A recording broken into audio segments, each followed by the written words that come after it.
Assalamualaikum warahmatullahi wabarakatuh.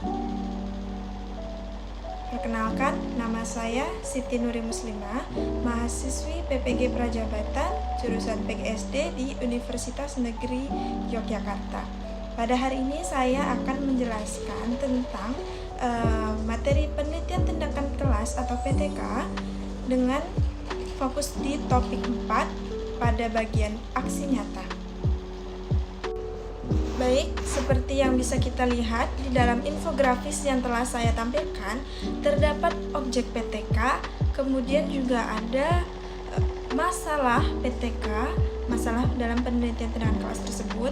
Lalu saya juga akan melampirkan solusinya, kemudian akan ditutup dengan kesimpulan saya. Oke, mari kita mulai.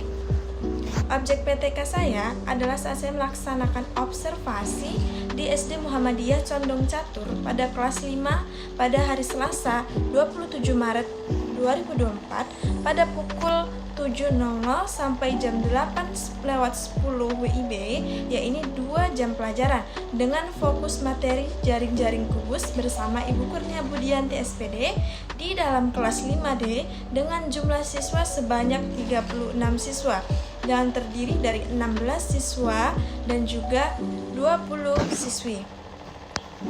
Pada saat itu, Bu Ana menggunakan metode PJBL dan melaksanakan proyek bersama para murid secara berkelompok membuat jaring-jaring kubus menggunakan karton dan juga kardus bekas. Baik, selanjutnya saya akan memaparkan masalah-masalah yang saya temukan di dalam proses pembelajaran di kelas tersebut. Yang pertama adalah kesulitannya para siswa memahami konsep matematika. Beberapa siswa mengalami kesulitan dalam memahami konsep matematika seperti pecahan, bangun ruang, dan bangun datar. Dan para siswa itu kesulitan sekali menggambarkan bagaimana bentuk-bentuk bangun ruang tersebut, bagaimana mereka harus memvisualisasikannya dalam pikiran mereka. Kemudian yang kedua, kurangnya motivasi atau minat dalam belajar. Beberapa siswa kurang termotivasi atau kurang minat dalam belajar matematika, sehingga mereka tidak aktif dalam pembelajaran dan tidak memiliki dorongan untuk mengembangkan kemampuan matematika mereka. Yang ketiga, kurangnya keterampilan dalam pemecahan masalah. Siswa mengalami kesulitan dalam menerapkan konsep-konsep matematika yang dipelajari dalam pemecahan masalah nyata. Mereka mungkin tidak memiliki strategi atau keterampilan yang diperlukan untuk mengidentifikasi masalah, merencanakan solusi, dan menguji kebenaran solusi mereka. Yang keempat, kecemasan atau ketakutan dalam menghadapi evaluasi atau ujian atau tes. Beberapa siswa sudah mengalami ketakutan dan kecemasan tidak bisa mengerjakan tugas atau soal yang akan diberikan oleh guru mereka. Di dalam bayangan mereka hanya berpikir matematika ini sulit, matematika ini tidak bisa dikerjakan oleh mereka. Mereka merasa tidak mampu, sehingga mereka menjadi takut dan akhirnya membuat kinerja mereka menurun dan akhirnya mereka tidak aktif di dalam kelas.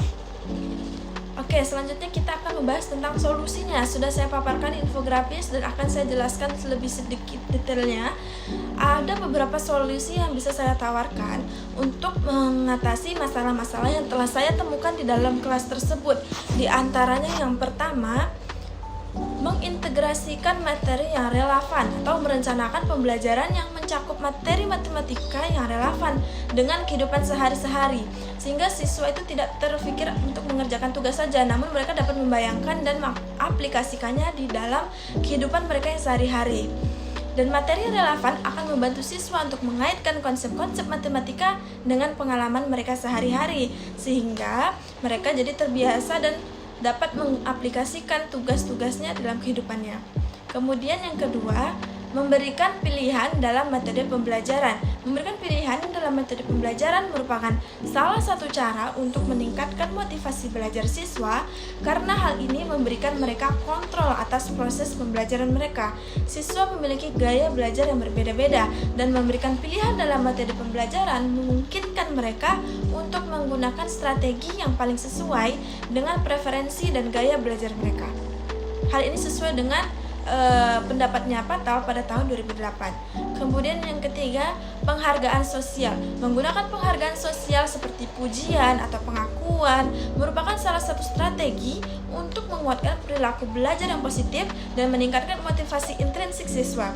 Pujian atau pengakuan yang diberikan secara konsisten dan tepat dapat membuat siswa merasa dihargai, termotivasi, dan juga percaya diri sesuai dengan pendapat Skinner pada tahun 1974. Namun penting untuk diingat bahwa penggunaan penghargaan sosial perlu dibalanser dengan memberikan umpan balik yang konstruktif dan memberikan kesempatan bagi siswa untuk merasakan keberhasilan dan prestasi secara intrinsik tanpa harus tergantung pada penghargaan eksternal, tanpa harus tergantung seperti hadiah-hadiah.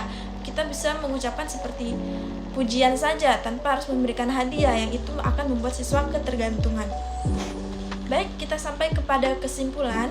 Dengan menggambarkan hubungan ini, kita dapat melihat bagaimana masalah dalam penelitian tindakan kelas atau PTK ini dapat diidentifikasi dan kemudian diatas melalui solusi yang direncanakan.